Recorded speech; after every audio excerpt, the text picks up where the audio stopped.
건강한 하루를 위해 오늘의 사연 소개 시작합니다. 결혼 5년 차 남편입니다. 아내와의 갈등이 극에 달해서 이렇게 글을 올립니다. 처음엔 몰랐어요. 아내가 이렇게까지 경제관념이 없을 줄은요. 신혼 초에는 모든 게 장밋빛이었습니다. 아내의 부모님께서 결혼 비용을 전부 대주셨고 신혼집 보증금까지 지원해 주셨어요. 덕분에 저희는 빚 없이 결혼 생활을 시작할 수 있었죠. 제가 장가를 잘 갔구나 생각했어요. 그런데 결혼하고 얼마 지나지 않아 이상한 점을 발견했습니다. 매달 제가 생활비로 300만 원을 아내 통장에 넣어주는데 한 달이 지나면 항상 텅 비어있더라고요. 처음엔 새로 살림 살 것이 많아서 그런가 보다 했어요. 하지만 이게 한 달, 두 달이 아니었습니다. 6개월이 지나도 1년이 지나도 매번 통장이 바닥나 있었어요. 어느 날 용기 내서 물어봤죠. 여보, 우리 돈이 어디로 다 가는 거야? 그런데 아내의 대답이 더 충격적이었습니다. 글쎄, 그냥 쓰다 보면 없어지더라고. 마치 물이 흐르듯 자연스럽게 대답하는 모습에 할 말을 잃었어요. 더 큰 문제는 따로 있었습니다. 결혼 5년이 다 되어가는데 아내는 단 한 번도 저축을 해본 적이 없다는 거예요. 월급도 꽤 받는데 말이죠. 신용카드는 한도까지 꽉꽉 채워 쓰고 적금은 들었다가 중간에 깨기를 반복했어요. 시부모님께서 결혼 비용을 모두 대주신 것이 마음에 걸려 여쭤봤더니 알고 보니 아내는 결혼 전까지 단 한 번도 돈을 모아본 적이 없었다고 해요. 20대 내내 부모님께 받은 용돈으로 생활하다가 직장인이 되어서도 월급을 전부 써버렸대요. 얼마 전 큰 걱정이 생겼습니다. 첫 아이가 생겼거든요. 아이를 키우려면 지금보다 더 많은 돈이 필요할 텐데 아내의 씀씀이는 나아질 기미가 보이지 않아요. 오히려 임신했다는 이유로 더 많은 돈을 쓰기 시작했죠. 며칠 전 아내의 신용카드 명세서를 보고 또 한 번 충격에 빠졌습니다. 태어날 아이 용품이라며 백화점에서 300만 원어치를 한 번에 긁어버린 거예요. 더군다나 그건 전부 명품 브랜드였습니다. 아내와 대화를 나누려 했지만 매번 싸움으로 번졌어요. 아내는 임신 중인데 스트레스 받게 하냐며 눈물을 보였고 저는 그런 아내 앞에서 매번 무릎을 꿇을 수밖에 없었습니다. 하지만 더 이상은 안 되겠다는 생각이 들었어요. 아이가 태어나면 교육비며 양육비며 이대로 가다가는 정말 큰일 날 것 같았거든요. 결심했습니다. 아내와 진지하게 이야기를 나누기로요.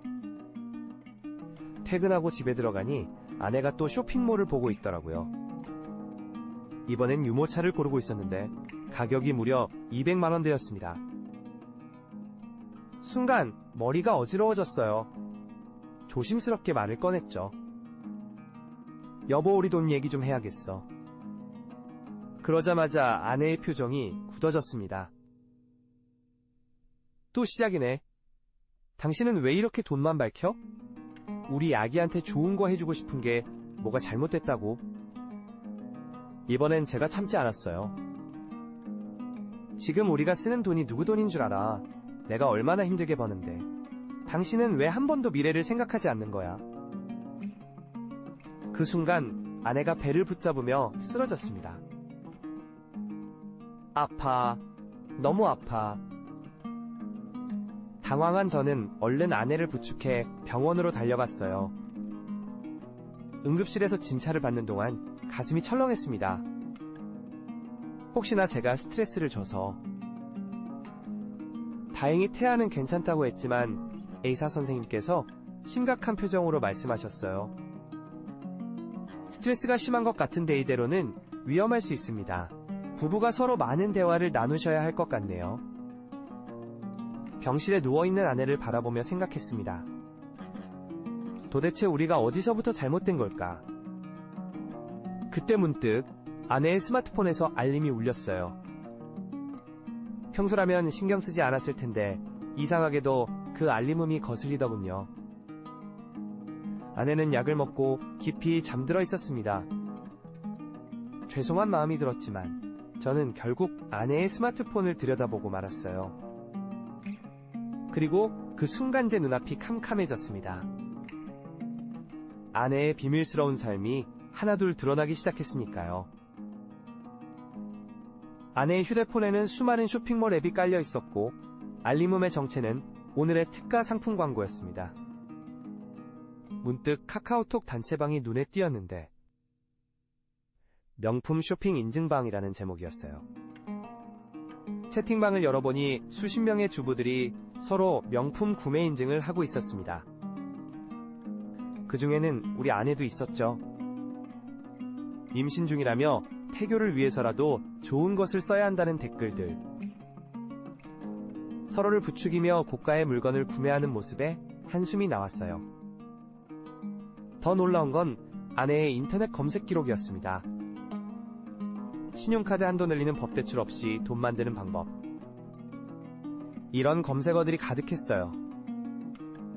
그제야 아내가 왜 그토록 돈 얘기를 피했는지 알 것 같았습니다. 병실에서 밤을 새우며 많은 생각을 했어요. 단순히 아내를 탓하고 화를 내는 것이 능사가 아니란 걸 깨달았습니다. 어쩌면 저도 아내의 마음을 제대로 이해하려 노력하지 않았던 건지도 모르겠어요. 다음날 아침 아내가 눈을 떴을 때 저는 조용히 말을 꺼냈습니다. 여보, 우리 같이 상담을 받아보는 건 어떨까? 아내의 눈에 눈물이 고였어요. 미안해. 나도 이러고 싶지 않은데 자꾸만 뭔가를 사고 싶어지는 걸 못 참겠어. 알고 보니 아내는 어렸을 때부터 돈으로 해결하려는 바쁜 부모님 아래에서 항상 물질적인 것으로 마음의 허전함을 채우려 했던 거죠. 게다가 SNS에서 보이는 화려한 삶에 대한 동경과 허영심이 이런 과소비를 부추겼던 겁니다. 부부 상담을 받으면서 우리는 천천히 변화하기 시작했어요. 아내는 쇼핑 중독 치료를 받았고 저는 아내의 마음을 더 깊이 이해하게 되었습니다. 함께 가계부를 쓰기 시작해 고무분별한 쇼핑 대신 아기와 함께할 미래를 계획하기 시작했죠. 6개월이 지난 지금 우리 부부의 통장에는 처음으로 저축된 돈이 쌓이기 시작했습니다.